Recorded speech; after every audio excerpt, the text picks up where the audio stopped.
nuestro general, las armas invencibles del jefe guiador son el Evangelio y su grande amor. Con ellas revestidos y llenos de poder, compañeros, acudamos, vamos a vencer. Vamos a Jesús, alistados sin temor. Vamos a allí, inflamados de valor. Jóvenes, luchemos todos contra el mal. En Jesús llevamos nuestro general. Los fieros enemigos, engendros de Satán, se hallan sostenidos por su capitán. Oh jóvenes, vosotros ponemos sin temor a la diestra del caudillo nuestro Salvador. Vamos a Jesús, alistados sin temor. Vamos a allí, inflamados de valor.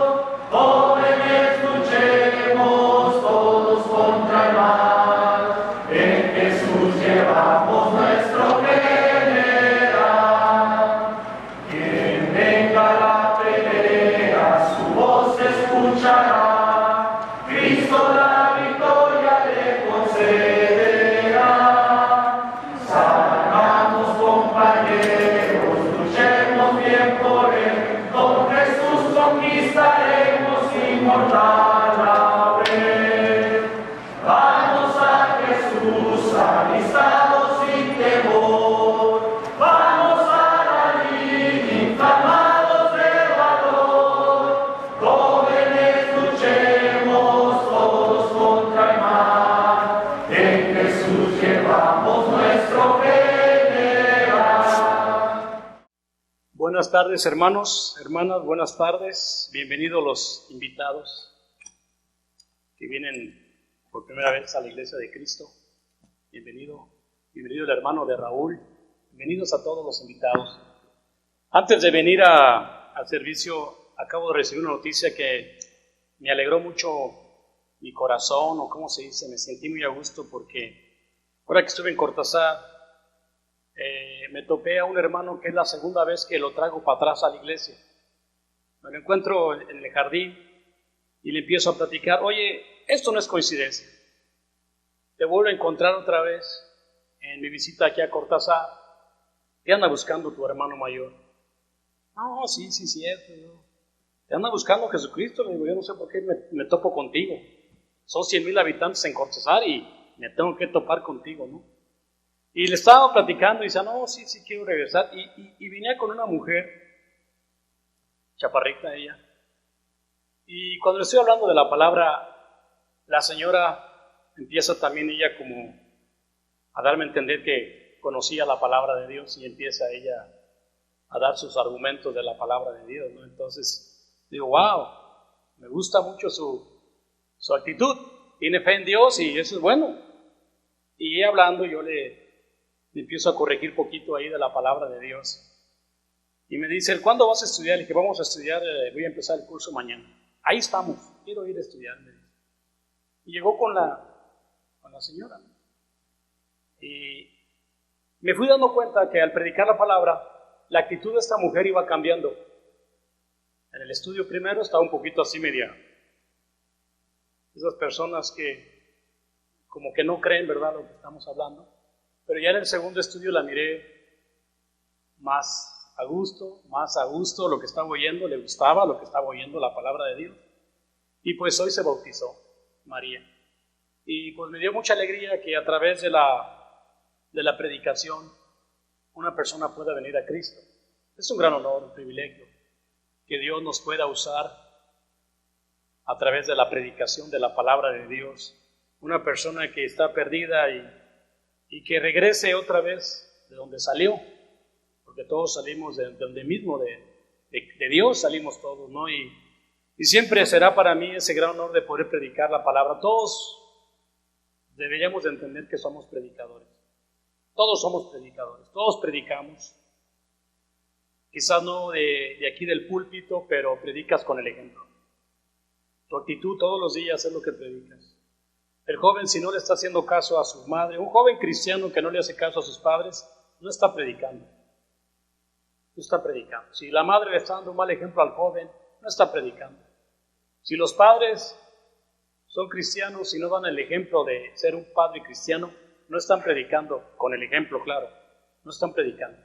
Y es triste a veces porque Dios nos ha dado la oportunidad de que a través de la predicación el creyente pueda salvarse. Ya que en la sabiduría de Dios, en Romanos 1:21, ahí está, en la sabiduría de Dios, el gran científico, el gran maestro de maestros, el creador de todas las cosas del cielo y de la tierra, el hombre no lo conoció por ahí. El hombre no quiso reconocer al gran creador. Algunos científicos sí lo reconocen, como Albert Einstein. Cuando Albert Einstein vino huyendo de los alemanes, entró a Estados Unidos, los americanos le preguntaban que si creía en Dios. Él dijo: entre más miro el diseño de la tierra, más creo que existe un diseñador. Pero el hombre en general no cree que Dios es el gran científico, el gran maestro de todo. Entonces la Biblia claramente dice: pues ya que en la sabiduría de Dios el mundo no conoció a Dios, mediante la sabiduría agradó Dios salvar a los creyentes por la locura de la predicación. Romanos 1:20. Así es que esa es la gran oportunidad que Dios le da al creyente, de que al predicar la palabra de Dios, pues ponga a práctica lo que está predicando. Que ponga algo de lo que escucha y lo lleve a cabo en su vida. Como digo, yo sé que no nomás es predicar, sino practicar lo que se predica. Es la llave, es el éxito. Escuchar la palabra y tengo que hacerlo. Y especialmente si tú eres uno que predicas, dices: estoy predicando y es que tú eres el ejemplo. Pero acuérdense, todos predicamos. Predicar el evangelio es una misión de todos. Pero pues yo sé que a veces tenemos miedo. Nos da nervios a veces pararnos enfrente. Tenemos miedo a veces de hablar de Cristo. Y es un sentimiento carnal natural. Eso nos hace ver débiles por culpa del miedo. Ahora que he estado yendo a Guanajuato, me doy cuenta que como el miedo es lo que reina en muchos países. El miedo, el temor. Después, yo me acuerdo que antes en mi pueblo a las 12 de la noche todavía andábamos gente en la calle, platicábamos, jugábamos. Hoy después casi de las 8 ya todos se meten a sus hogares. Es el miedo.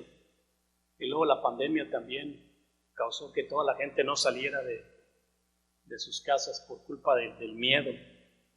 El miedo hace a la gente que se vuelva antisocial, se vuelve como antipática, se aísla, se esconde.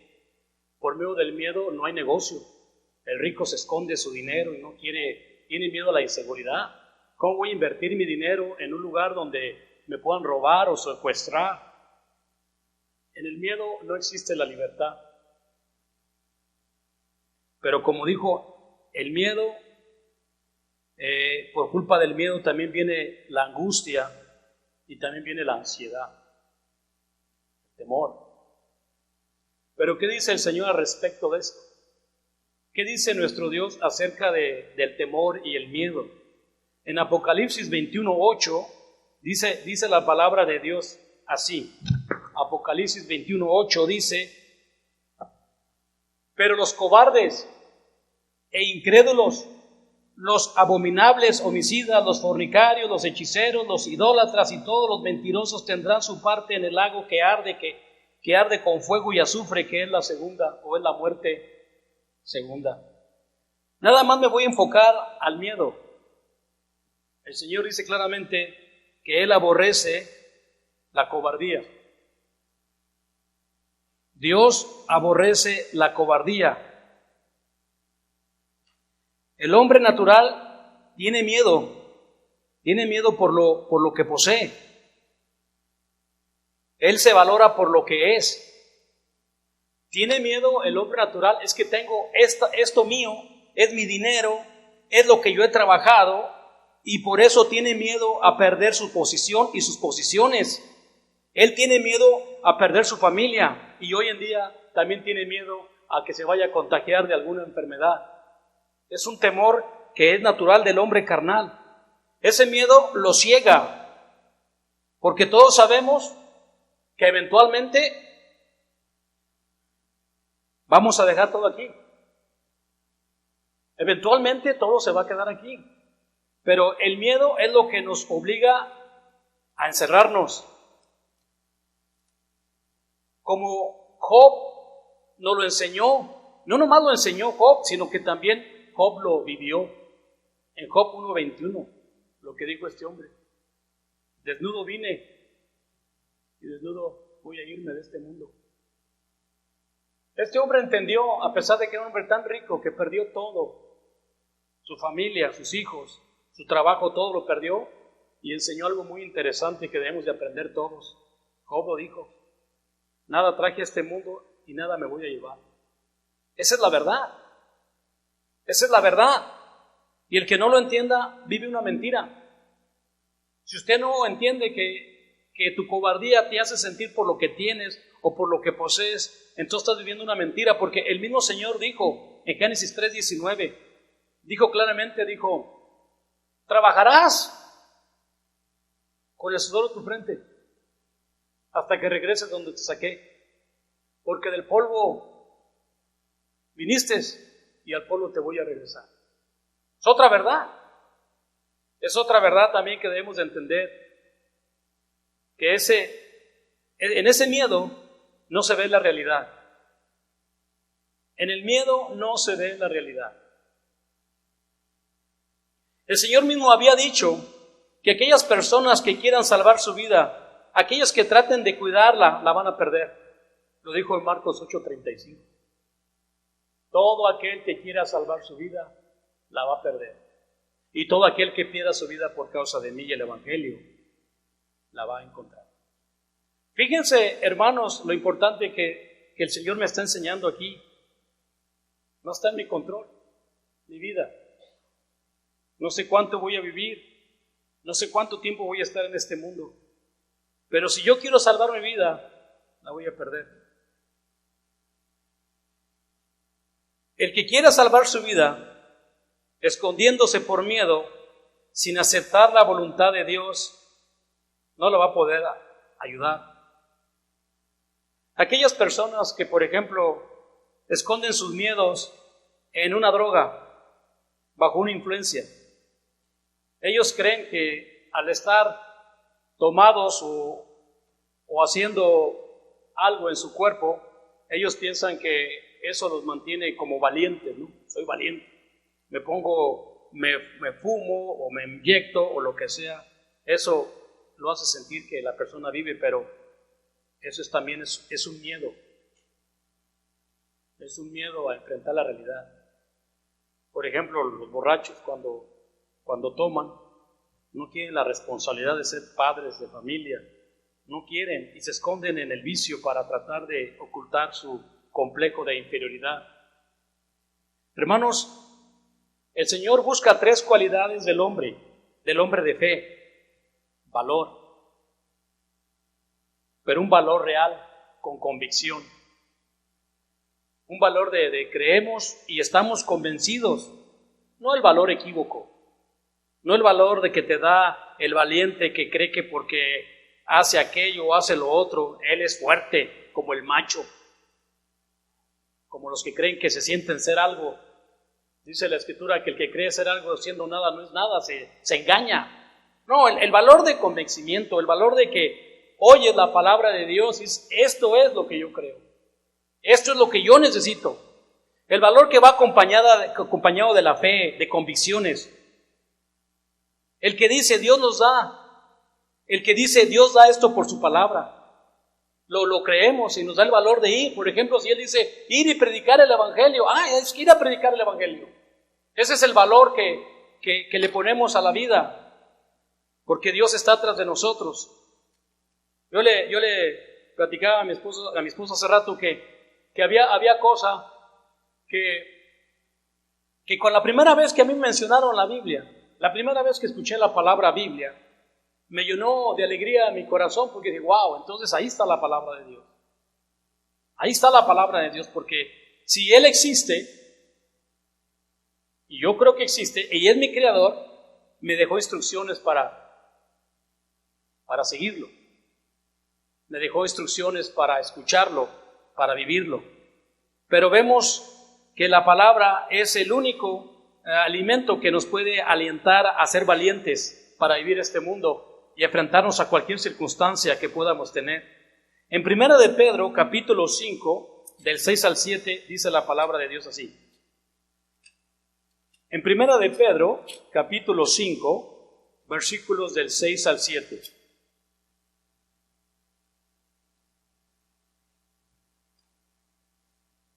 En 1 de Pedro 5, 6 al 7 dice, humillaos pues bajo la poderosa mano de Dios, para que Él os exalte cuando fuera tiempo, echando toda vuestra ansiedad sobre Él, porque Él tiene cuidado de vosotros. Ustedes podrán leer esa escritura, quién sabe si podamos entender qué significa humillaos. ¿Por qué tu familia no está funcionando bien? ¿Por qué hay problemas en tu casa, hermano, hermana, que ya tienes bastante tiempo escuchando la palabra de Dios? ¿Por qué no has podido convencer a tus hijos, a hijas, de que lo más importante es vivir en el Evangelio? ¿Quizás no te has humillado? ¿No has reconocido que Dios es el que debe dirigir tu vida todos los días? Humillaos es no nomás venir hoy y tomar la cena. Humillaos es estar todo el tiempo reconociendo que la palabra debe de tener control en tu familia. La palabra es la única que debe ser la motivación en tu hogar, no tú. No tú. Pablo dijo hace mucho tiempo, ya no vivo yo, mas Cristo vive en mí. Humillados no es algo de sentir, ay, me siento así. No, humildad es reconocer que nosotros sin Dios estamos perdidos. No tenemos nada. Si no dejas que Dios guíe tu familia, si no dejas que Dios sea el que dirige, entonces estás mal. Humillados es oír la palabra y aplicarla. Oír la palabra y aplicarla. Así como está, escucha la palabra, la obedece. Es igual como cuando el padre no quiere disciplinar a su hijo. El niño está portando mal, está escupiendo, está aventando, y Dios dice, disciplínalo. El Dios dice, disciplina a tu hijo. No eres humilde. No estás reconociendo que Dios es el que lleva el control. No, yo soy más sabio que Dios. Yo puedo disciplinar a mi hijo de otra manera. Así también en todos los niveles. No, yo creo que si no les predico el Evangelio a mis hijos, yo puedo usar otro método para guiarlos más sabiamente. No estás siendo humilde con Dios. Te estás haciendo arrogante. Estás ignorando toda su voluntad y todo su plan. ¿No ves lo que hizo con su hijo? ¿No ves cómo su hijo lo trajo a este mundo y lo llevó hasta la muerte? A crucificarlo, y Cristo cumplió la voluntad de su Padre hasta el final. El Señor te está diciendo que debemos de reconocer su autoridad o su poder, su mano poderosa, para que Él, más adelante Él te exalte. Él es el que te va a dar la gloria. Él es el que te va a decir cómo, cuándo y dónde. Porque Él mira que tú eres una persona humilde y que reconoce siempre que Dios es el que guía tu hogar y guía tu mente. Es difícil, pero es el deber, y ahí demuestras el valor de las cosas para Dios. Porque Él dice claramente, echa toda vuestra ansiedad. Estaba viendo mandó una amiga en el Face sobre el tema de la ansiedad. No, pues lo que dijo ella, dije, caray, pues yo no tengo ansiedad. Que te levantas a las 3 de la mañana, que no puedes dormir, que es una angustia la que lleva la gente, que es una desesperación, es un miedo. Yo no, gracias a Dios, yo no he sentido eso. Sí, me angustio, pero llegar a esos extremos de una ansiedad terrible que te despierta en la noche y no puedes estar a gusto, el Señor aquí me dice claramente, echa toda tu ansiedad sobre Él, porque Él tiene que cuidado de nosotros. Y para creer esto se necesita humildad, reconocer que no somos nada sin Él y que Él da y Él quita, Él da vida, Él da muerte. Él salva, también da la enfermedad. Debemos de reconocer que sin Él no somos nada. En Hebreos capítulo 13 también, el versículo 5. Hebreos 13:5.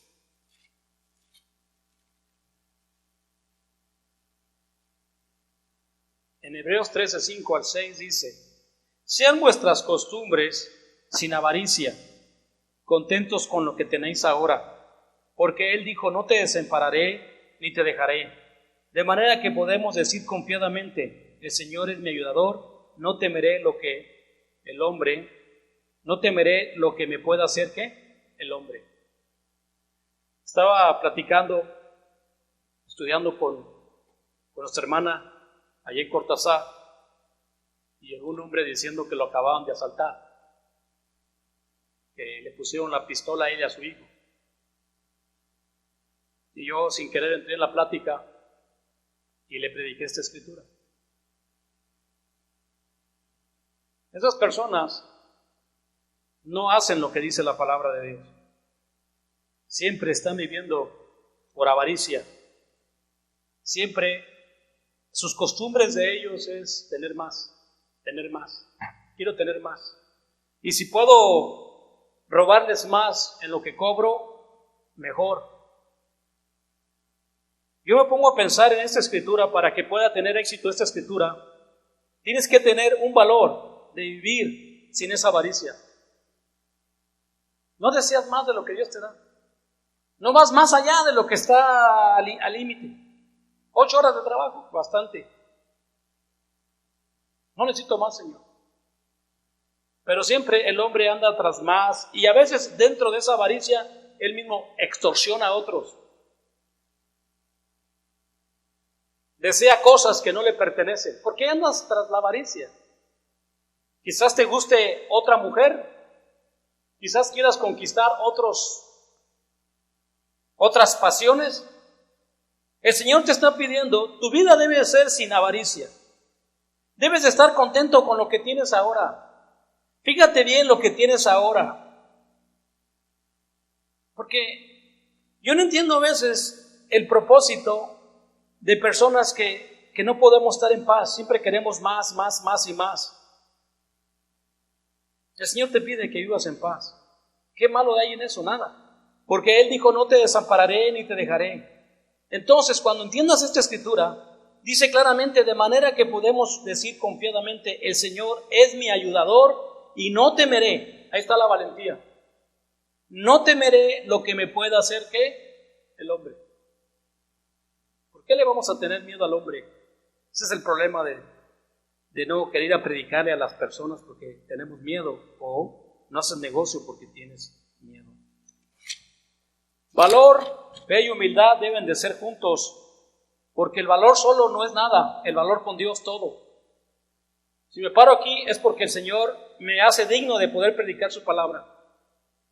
No porque yo sea valiente, porque si yo no hubiera conocido el Evangelio, yo nunca me hubiera parado a predicar nada, ni a hablar nada de nada, ni nada. Porque para decir tonterías, esa lo dice uno en la calle. Pero te paras aquí porque tienes la convicción y el valor de hablar de Dios. El cobarde tiene miedo de hablar de Cristo porque cree que va a perder a sus amigos, va a perder a su familia.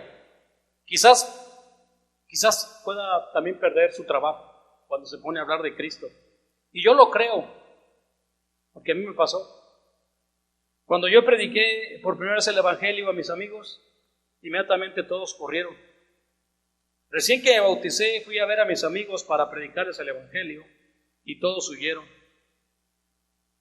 Mi familia también me dio la espalda. En un tiempo me sentía solo, porque decía yo: mis amigos, aquellos que me invitaban a salir, a pasear, no me invitan ya más. Y mis hermanos de la iglesia en ese tiempo, dice, pues todos están ocupados. Me sentía solo. Pero de gracias a Dios que siempre Él me reconfortaba cuando me decía: estoy yo contigo. Pues es cierto, ¿verdad? Si tengo a Dios no necesito nada. Él llenaba ese vacío que mis amigos me habían dejado, pero siempre era un lleno mejor, que lo que mis amigos me daban, porque no eran amigos. Yo lo creo que cuando uno habla de Cristo, tu familia y tus amigos te van a dar la espalda, porque el mundo no ama a Cristo, no lo oyen, no lo obedecen, no lo siguen. El mundo aborreció a Cristo y lo sigue haciendo. El mundo aborrece a Cristo y lo sigue haciendo, se sigue repitiendo. En Juan capítulo 15, versículo 18 dice el Señor: el mundo los va a aborrecer, pero a mí me aborreció primero. El mundo no cree que Jesucristo es el Salvador, tampoco es el protector, o como Él dijo, como Él nos dijo una vez, que Él quería poner a esos pollitos bajo sus alas, como la gallina pone a los pollitos, dijo, así quisiera poner a Jerusalén. Jerusalén no lo aceptó como el protector, ni el salvador, ni el guía. Y claramente el Señor que dijo, ahora los dejo a su desolación. Muchos de nosotros tampoco creemos que Jesucristo es Salvador. No estamos convencidos de que Él nos lleva a mejores lugares. Como los judíos, cuando salieron de Egipto, tienen que seguir a Moisés. Moisés los iba a llevar a la tierra prometida. Hoy también en día muchos no estamos convencidos de que sea Jesucristo el que nos va a guiar a la vida eterna. No creemos que Él sea el que sane ni que el que salve, porque somos cobardes, porque tenemos miedo. Ellos piensan que ellos pueden proteger a su familia mejor que Cristo. Yo les he dicho muchas veces que la primera vez que me puse a estudiar con el hermano, me dijo este comentario que me dejó patinando la cabeza. Me dijo, si usted es director de su propia familia, tiene un tonto por dirigente.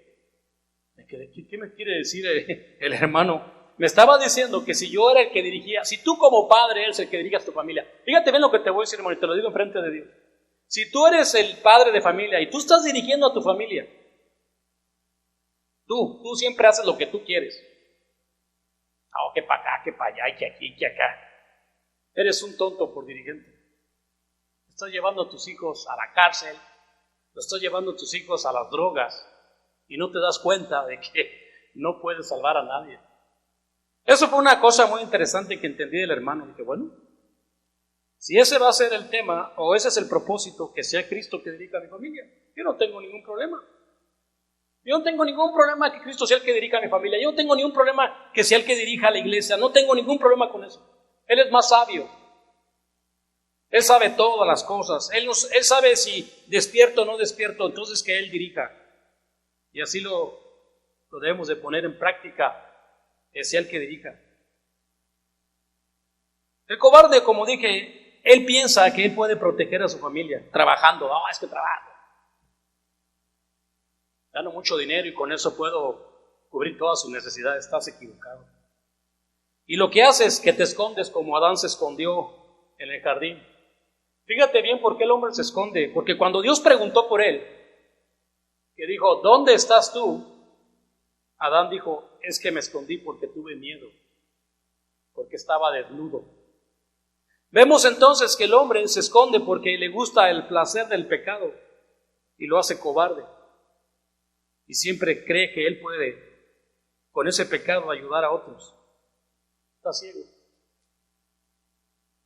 Y Jesús dijo, son ciegos y guías de ciegos. Ellos no se dan cuenta de que el enemigo entra por el cable o por la señal satelital. Entra por otros lados el enemigo. Está destruyendo tu casa. No tienes defensa. No sabes nada de cómo defenderte contra él. En Efesios 2 lo dice. Fíjate lo que dice Efesios 2:2. Dice así.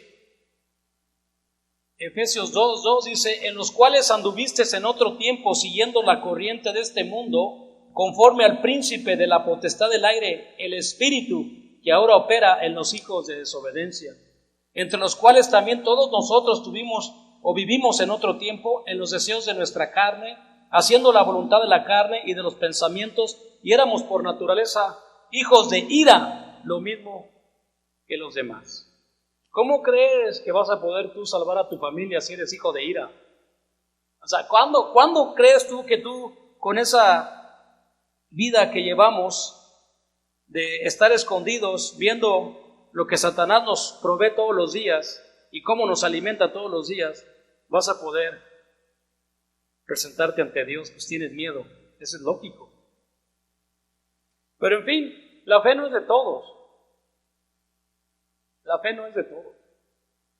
Porque cuando aquel hombre gritaba e insultaba al pueblo de Israel, llamándoles cobardes a todos, cuando más nadie se levantaba a pelear contra Goliat. Nadie. ¿Cuánta gente habría ahí en el ejército del pueblo de Dios? Que aquel hombre gritaba e insultaba a bola de cobardes, a ver, vamos a uno por uno, y ninguno se paraba a defender el reino de Dios. Hasta que vino este joven, David, 16 años, 15 años. Qué vergüenza que un joven está poniendo en la muestra cuando dijo, yo voy a pelear contra ese hablador. Si tan solo pudiéramos tener un poquito de esa fe de ese joven David, wow. Si tan solo pudiéramos tener un poquito del ejemplo de este joven Timoteo, que Pablo le dijo a Timoteo, nadie tenga en poca tu juventud. Si tan solo pudiéramos tener un poco de la convicción del apóstol cuando predicó en todo Asia el evangelio, hasta entregar su vida, porque fue asesinado. Si el mundo del cobarde le dedicara un poco de tiempo al Señor, Él lo guiaría a un propósito eterno, más grande que el propósito del hombre carnal, que es pura vanidad, pero lo guiaría a un propósito eterno. En 2 de Timoteo, capítulo 3, versículo 16 al 17, dice la palabra de Dios así, dice, 2 de Timoteo 3, 16 al 17, dice, toda la escritura es inspirada por Dios, es útil para enseñar, para redarguir, para corregir, para instruir en justicia, a fin de que el hombre de Dios sea perfecto, enteramente preparado para toda buena obra.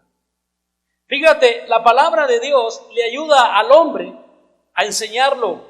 ¿Qué te va a enseñar? Todo lo que necesitas saber. Te va a redarguir, te va a decir que estás mal en ciertas áreas de tu vida, te va a corregir y te va a instruir en el evangelio, que es la justicia.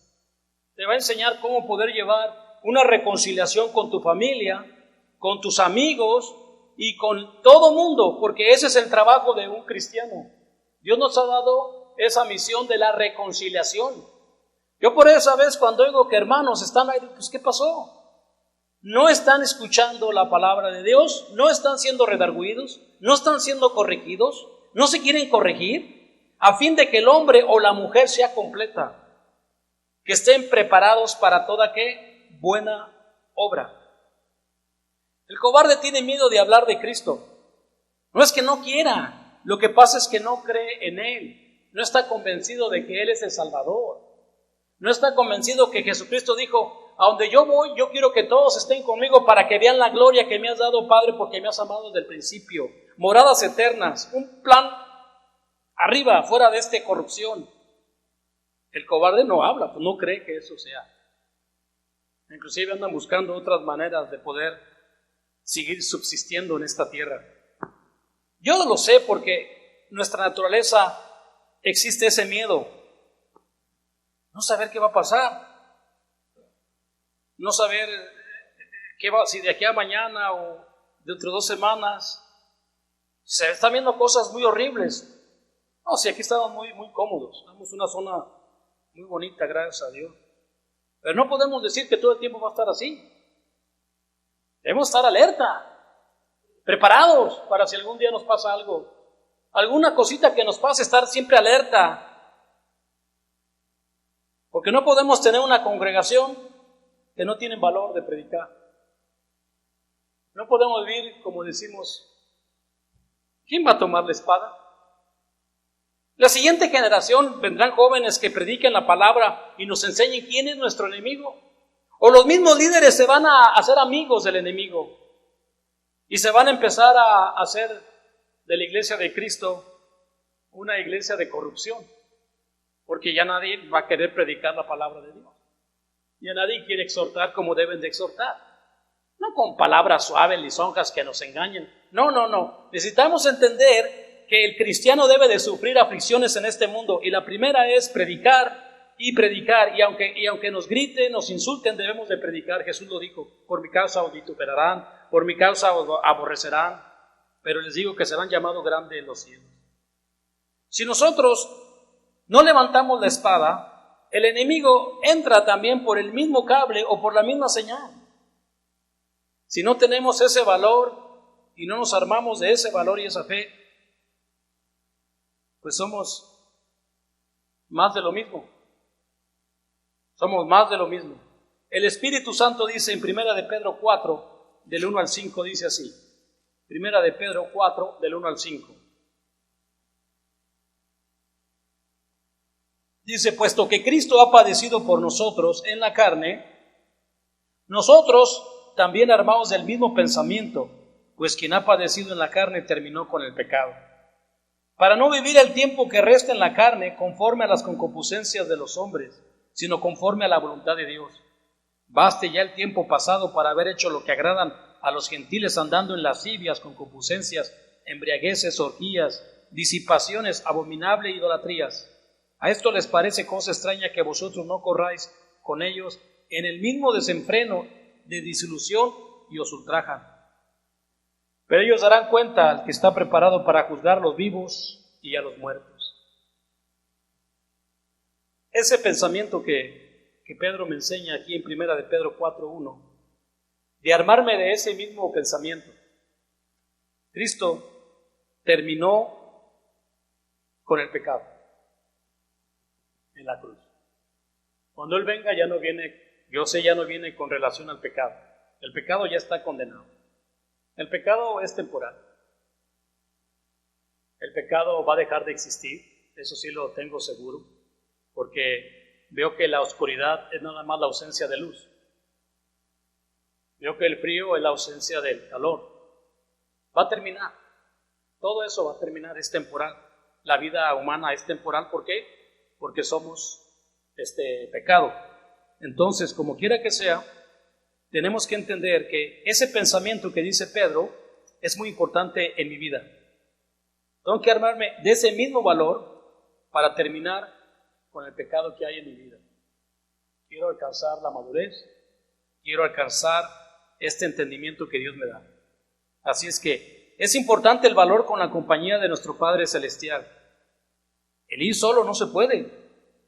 Ese es el valor del creyente, es la conquista de todos los miedos, es la conquista de todos los complejos y todas las inferioridades. Últimamente me han preguntado a mí cosas que a veces me suenan ilógicas. Oye, ¿es malo un tatuaje? Oye, ¿es malo ponerse un aretito aquí o otro aretito acá? El cristiano, el creyente sabe que Él está completo. Él no necesita nada de eso. En Él estamos completos. En Colosenses 2:9 lo dice claramente, hermanos. Mira lo que dice Colosenses 2:9. Dice que estamos en Él completos. Colosenses 2:9 dice: porque en Él habita corporalmente toda la plenitud de la deidad, y vosotros estáis completos en Él. ¿Qué necesitas? Nada. Ya no necesitamos nada. Si le agregas algo a esto, nada más sirve para tropiezo. Si le agregas algo a esto, es nada más porque no te sientes que Dios está contigo. No crees en sus palabras, tienes miedo, y esos complejos te llevan a fumar, a drogarte, y te llevan a hacer tonterías que luego vas a sentir muchos problemas. Así es que ya tienes a Cristo, ya tienes todo. Nomás nos falta ese valor. Porque, como les dije al principio, sí veo que el miedo está causando, inclusive en países, aquí quizás no, pero en países la economía se va para abajo por culpa del miedo. Los ricos no quieren soltar el dinero. La gente no quiere salir a comprar porque tiene miedo. Y nosotros no queremos predicar. ¿Por qué? Porque no estamos convencidos de lo que dice la palabra de Dios. Qué bueno que todos estamos predicando. Yo le estoy hablando a aquel que no predica, aquel que nomás está callado. Pero mira, aunque no prediques, de todas maneras tu ejemplo es algo que está hablando mucho de ti. Si tú dices, bueno, yo no predico, claro que predicas. Parece que no, pero estamos como somos la influencia de los demás. Tú tienes mucho que ver en donde tú te reúnes, tú tienes mucho que ver con tu ejemplo, lo que predicas. Y este es el mensaje que Dios le manda a ustedes. Se lo dijo a Josué 1:9. Dice, mira que te mando que te esfuerces. Josué 1:9. Dice el Señor, mira que te mando que te esfuerces y seas valiente. No temas ni desmayes, porque Jehová tu Dios estará contigo en donde quiera que vayas. Ahí está, hermanos, podemos tomar una decisión de ponernos a predicar la palabra o podemos esconderla, como hizo aquel que tenía el talento, ¿no? Ese talento es para que lo prediques. Hay gente que todavía me pregunta, ¿qué es el talento? Es la sabiduría que Dios te ha dado. Es lo poquito que aprendiste hoy. Es más, de hecho, vienes hoy, aprendes algo. Ok, aprendí algo. Vamos a invertirlo. Vamos a invertirlo. Porque la palabra es una riqueza en nuestra vida. Oh, la palabra, hermanos, podría pasarme toda la tarde aquí. Es un arma que Dios me enseñó para defenderme. Sin ella estaría perdido. Entonces, tenemos que tener el valor y la convicción para poder predicar la palabra. Y seguir predicando hasta que nos muera. Eso hace un creyente. Yo le decía al hermano que ya después de 50 años que estaba predicando, algún día se iba a retirar. Ya tenía más de 50 años predicando el Evangelio. Digo, hermano, no encuentro eso en la Biblia. No hay. En la Biblia no hay un retiro que diga ya, después de 50 ya no tienes que predicar, no. Hasta que tengas el último aliento de vida debes de seguir predicando. Así es que, luego con eso hay una persona que ya sabe lo que es el Evangelio. Le invitamos a que sea valiente y que pase al frente. Que pase al frente, sé valiente. Jesús dijo, si tú me confesaras delante de los hombres, ese es valor. Si tú me confesaras delante de los hombres, yo te confesaré delante de mi Padre. Si tú me negaras delante de los hombres, yo también no te conozco delante de mi Padre. Entonces, que pasa al frente, si es que eres valiente, y mientras entonamos el himno de invitación que he apuntado.